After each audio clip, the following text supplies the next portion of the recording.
Selamat siang, saudaraku semua yang dirahmati Tuhan. Luar biasa, pertemuan yang betul-betul surprise dari Prof. Asril, terakhir sampai ke Pak Abdi. Banyak sekali masalah yang disampaikan. Kami tidak bisa merangkum satu persatu, tetapi kami mencoba menginisiasi bahwa sebetulnya kita semua ini gerah. Kenapa gerah? Karena banyak hal yang di luar prediksi kita telah terjadi.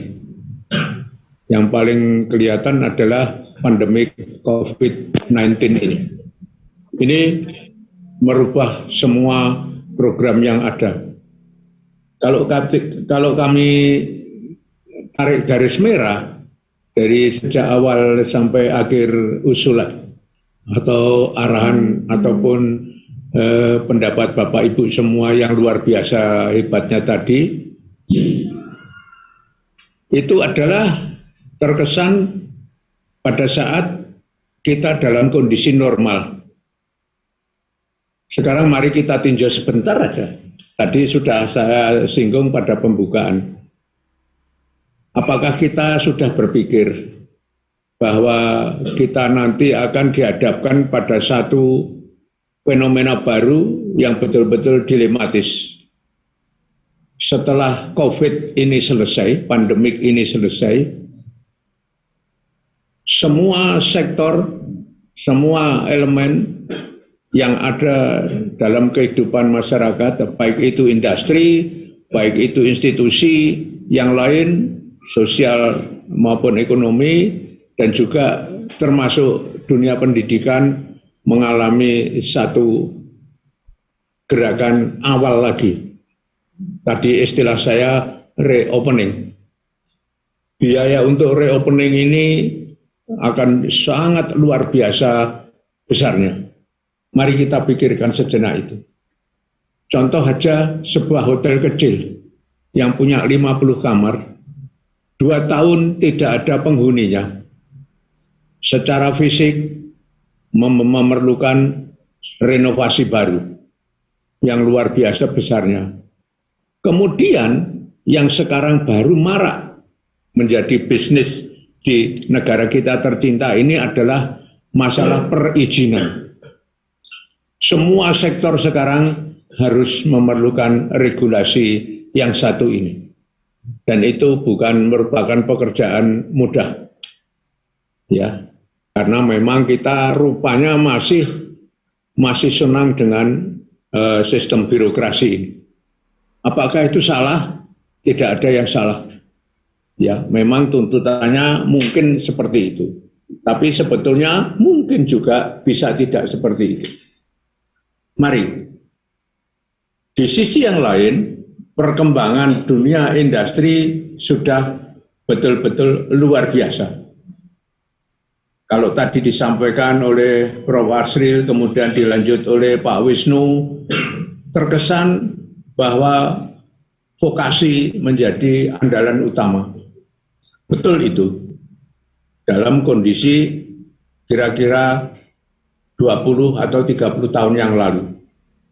Tetapi sekarang sudah berkembang sangat luar biasa. Contoh yang sangat aktual. Kemarin salah satu dosen saya di kampus ini, di Stipram, ya, dia punya CRV baru. Rupanya belum menemukan watak-watak dari kendaraan yang otomatis tadi. Yang terjadi apa? Begitu dia starter, maka yang terjadi adalah CRV tadi melompat dan menabrak pohon yang ada di depannya. Sehingga menjadi sangat kasihan.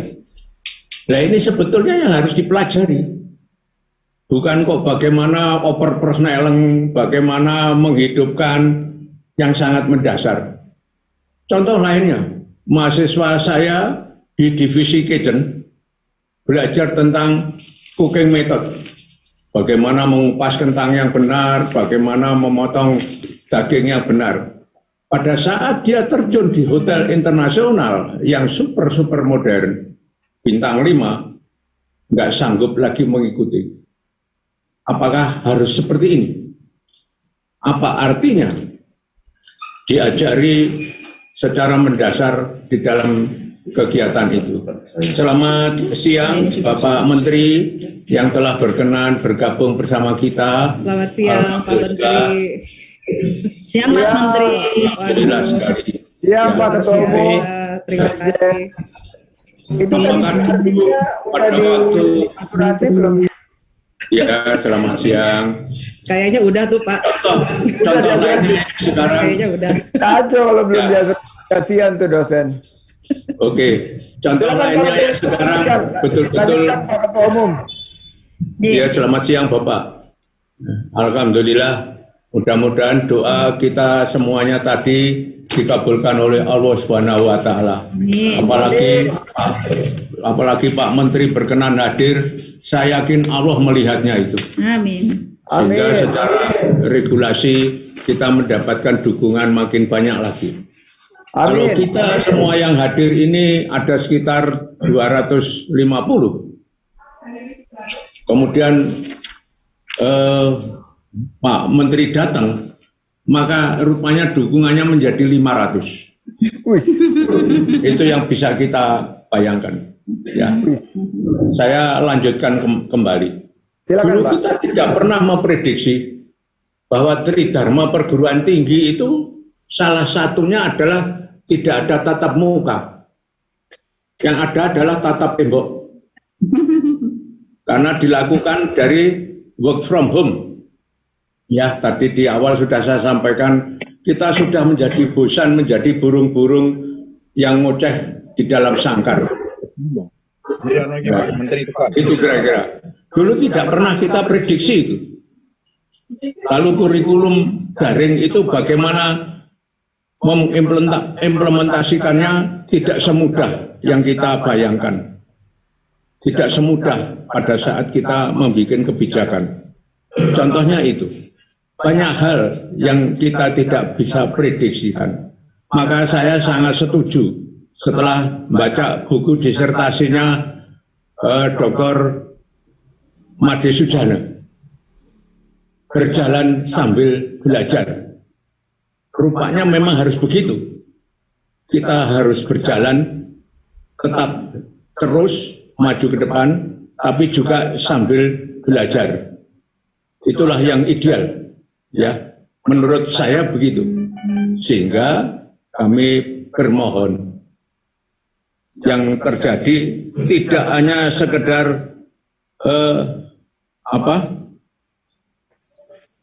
inovasi dan kolaborasi saja, tetapi juga modernisasi.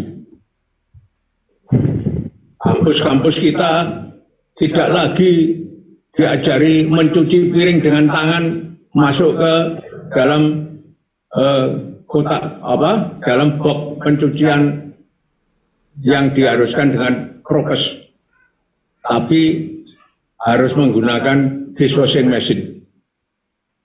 Itu saja yang sederhana. Begitu mahasiswa masuk ke dalam rancah industri besar, itu juga tidak jalan.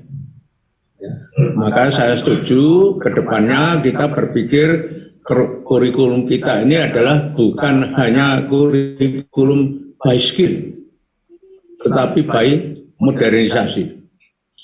Ya, Prof. Asril pernah menyampaikan bahwa tourism not high touch, but tourism is high touch.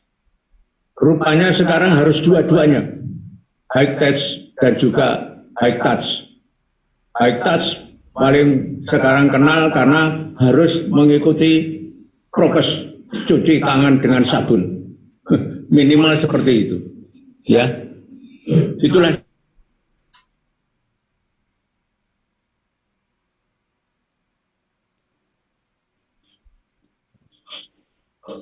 Iya, ada inilah yang teh, ini bagian teh ini kadang-kadang memang Bapak Ibu. Ya, Pak Hendro udah bisa lagi Pak, silakan. Sudah, Pak, cukup. Sudah, baik. Oke. Saya pikir tidak panjang. Kalau ini saya turuti ngomongan saya sampai sore hari, sampai maghrib juga nggak selesai. Saya terima kasih Bu Giri yang telah tadi bersama kami dari pagi. Terima kasih Pak Menteri yang telah menyempatkan waktunya habis rapat terbatas dengan Bapak Presiden. Masih ada waktu ketemu dengan kita semua. Dan saya yakin pertemuan ini bukan pertemuan yang terakhir. Ya, ngantri tiap minggu mungkin sangat bermanfaat bagi para mahasiswa maupun perguruan tinggi yang ada di kita semua. Sayangnya minggu kemarin kami nggak disentuh. Komplain dikit ya. Stipram yang hadir waktu itu ada 26 dosen dan 59 mahasiswa pilihan. Ya. Ya, jadi karena sangat senang dengan acara ngantrinya Pak Menteri.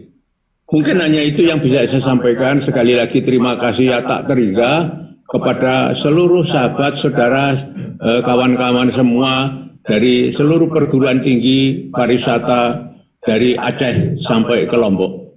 Sekali lagi terima kasih dan kami ucapkan sampai jumpa kembali, dan acara ini terpaksa kami tutup karena Pak Menteri sudah hadir. Ya, sehingga ini bukti bahwa acara ini memang berlangsung dari pagi Pak Menteri.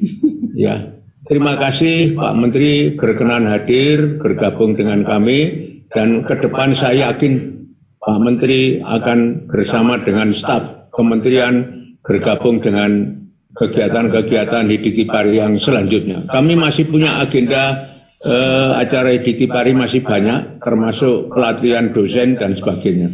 Saya pikir hanya sekian, dan juga kami sudah merancang kerjasama-kerjasama dengan beberapa institusi dari luar negeri, apakah itu dari Amerika, Spanyol, juga dari negara-negara pariwisata yang terkenal, termasuk Rusia. Ternyata Rusia sekarang menjadi tourism country yang luar biasa, mengalahkan Jepang.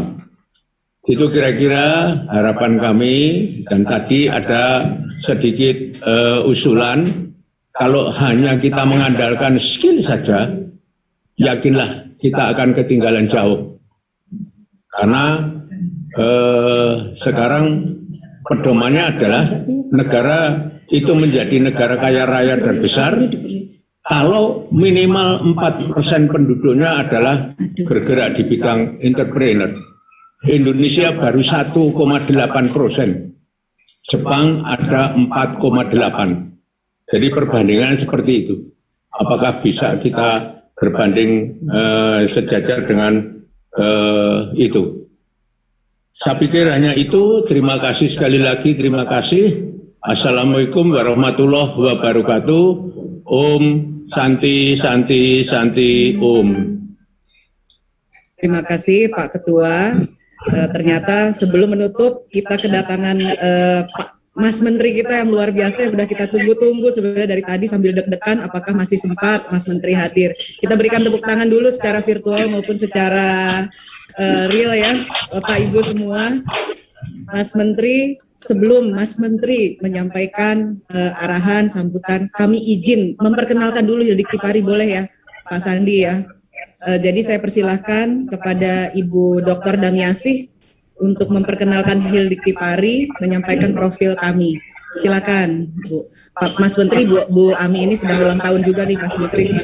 Oh, happy birthday to you.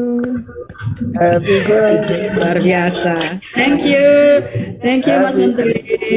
Selamat ulang tahun Bu Dr. Damiasih.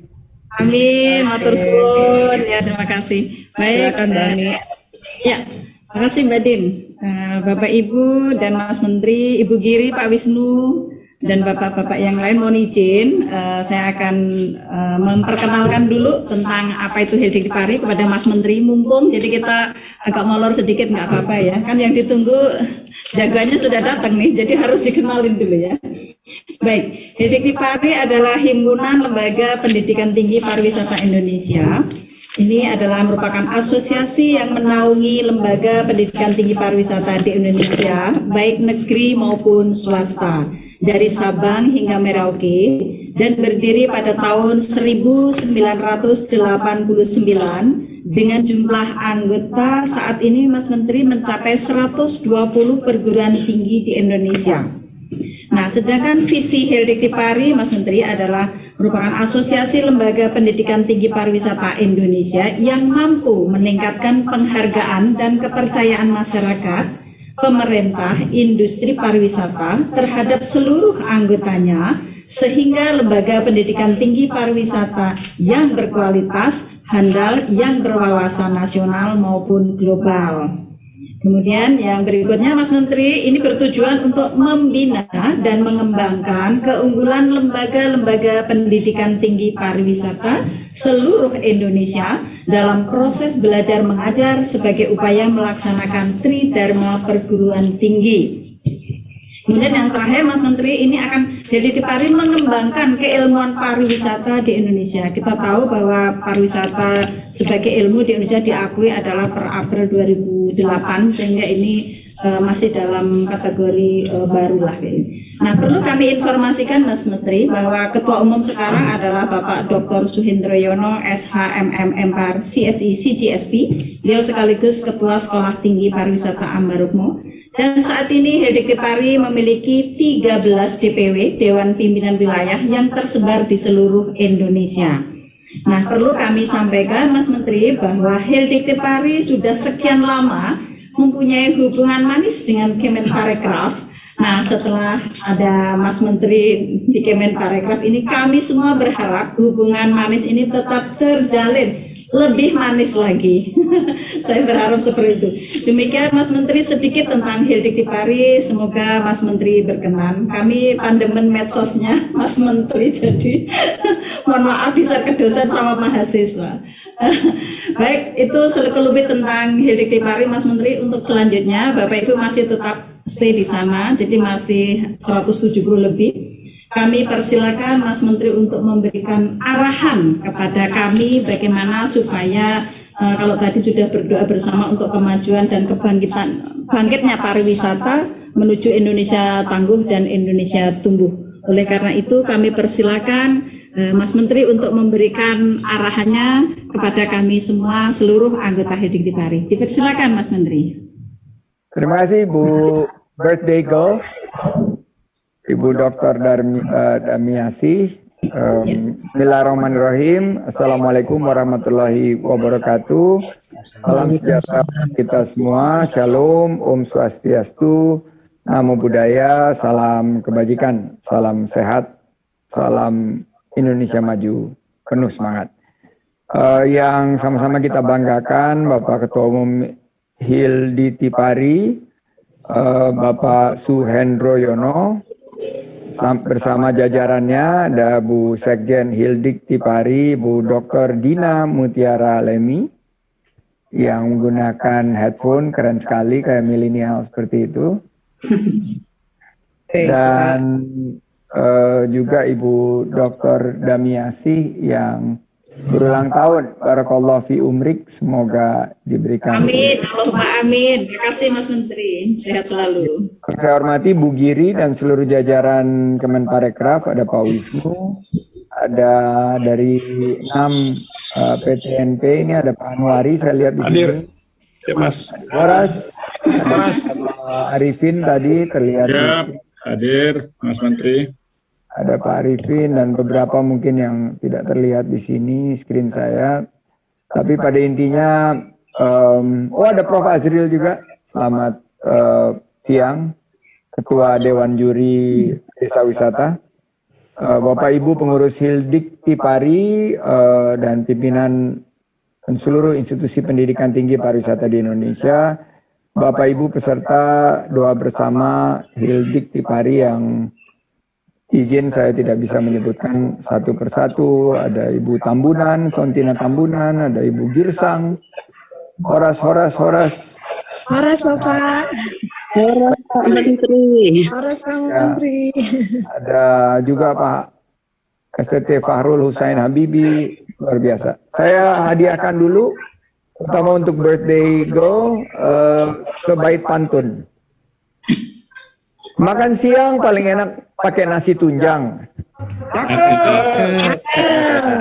Lebih nikmat lagi kalau disajikan dengan gulai kepala ikan. Bapak Ibu Hildik Tipari, saat ini PPKM masih diperpanjang. Oleh karena itu jangan pernah lengah, disiplin, terapkan protokol kesehatan. Saat pandemi harus pintar manfaatkan kesempatan. Tingkatkan keterampilan bisa jadi salah satu pilihan. Hari ini doa bersama Hildik Tipari telah kita laksanakan. Semoga doa baik kita lekas dikabulkan oleh Allah Subhanahu wa taala. Amin. Ya, pertama-tama dan yang utama saya hadir ini bukan untuk memberi arahan, tapi ingin ikut berdoa karena ikhtiar tanpa dilengkapi doa tentunya tidak akan berkah. Dan sebetulnya saya yang mungkin waktunya bersamaan minta sama Bu Giri dikenalkan kepada Hildik Tipari karena saya melihat satu peluang yang sangat besar, sangat luas. Karena saya dari keluarga pendidik, ibu saya seorang guru, ayah ibu saya, kakek saya seorang guru SMA juga. Paman saya, Profesor Arif Rahman adalah juga aktif di dunia pendidikan. Saya sangat tertarik dengan pendidikan tinggi kepariwisataan. Jadi sebetulnya pertemuan ini saya minta sama Bu Giri dan Pak Wisnu supaya kita lebih terintegrasi karena walaupun kita di kementerian ini tugas buat policy, tapi penyiapan SDM harus kita lakukan secara terintegrasi. Kebetulan tadi ratas kami adalah tentang bagaimana memaksimalkan vokasi, pendidikan vokasi. Dan tadi di rapat terbatas Presiden sudah memberikan arahan agar pendidikan dan pelatihan vokasi itu harus sesuai dengan kebutuhan industri.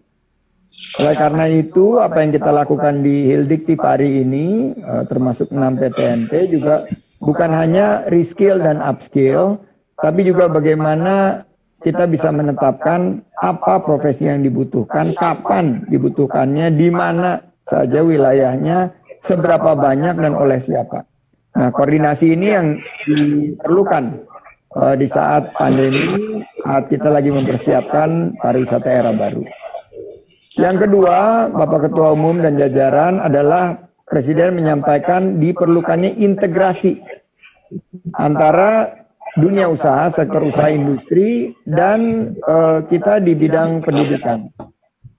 Sehingga ada peta yang dapat kita gunakan bersama, roadmap, agar pendidikan kita yang berbasis pengetahuan keterampilan yang langsung bisa diterapkan ini bisa langsung terintegrasi dengan industri. Yang ketiga, bahwa harapan dari Bapak Presiden, pelatihan vokasi ini harus jelas untuk memenuhi outcome dari pendidikan yang sekarang masih kurang adaptasinya. Jadi bagaimana kita nanti melengkapinya juga politeknik-politeknik ini dengan BLK, program prakerja, dan bagaimana skill yang dibutuhkan ini matching dengan pasar kerja. Dan terakhir adalah keterlibatan industri serta exposure untuk peningkatan kualitas bukan hanya dari peserta didik tapi juga para guru, dosen, instruktur. Program-program seperti magang tersertifikasi, pelatihan tersertifikasi, maupun penambahan industri sebagai tenant-tenant yang ada di institusi pendidikan kita, research terapan, sehingga kita bisa mampu hadirkan teaching industry dan teaching factory.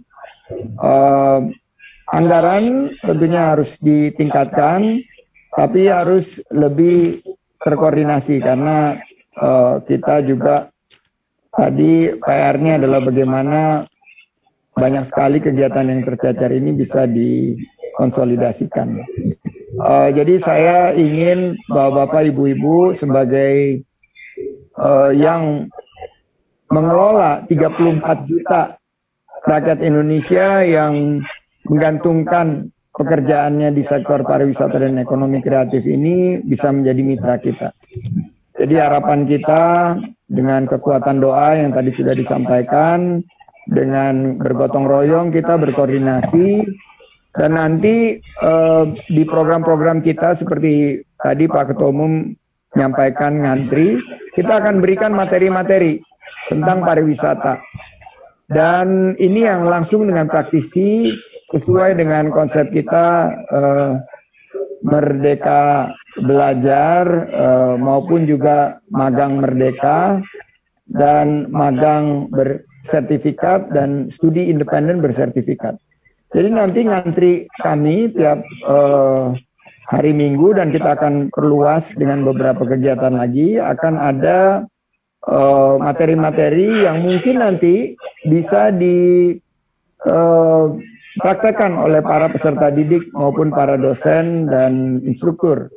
Jadi sekarang ini saya baru menyapa 6 PTNP, mulai dari Medan, Palembang, Bandung, sampai Bali, Lombok, dan Makassar. Tapi ke depan seluruh Hildik Tipari ini akan kami sapa dan akan kami berikan tugas, termasuk juga giveaway-nya. Karena kita ingin semuanya bersemangat untuk menyesuaikan kebutuhan industri kita. Karena pariwisata kita akan lebih berkualitas dan insya Allah berkelanjutan lingkungan. Demikian yang ingin saya sampaikan. Doa-doa terbaik kita mudah-mudahan diijabah oleh Allah Subhanahu wa Ta'ala, agar pandemi ini segera berakhir, agar Hildik Tipari tetap maju dan jaya, berkolaborasi dan bersinergi dengan kami di Kemenparekraf, dan tentunya menjadi mitra yang akan membawa perjalanan kita melewati badai ini, insya Allah segera berlalu, karena di balik kesulitan akan ada kemudahan-kemudahan sesuai yang dijanjikan oleh Tuhan Yang Maha Kuasa. Demikian yang ingin saya sampaikan. Wabillahi taufik wal hidayah.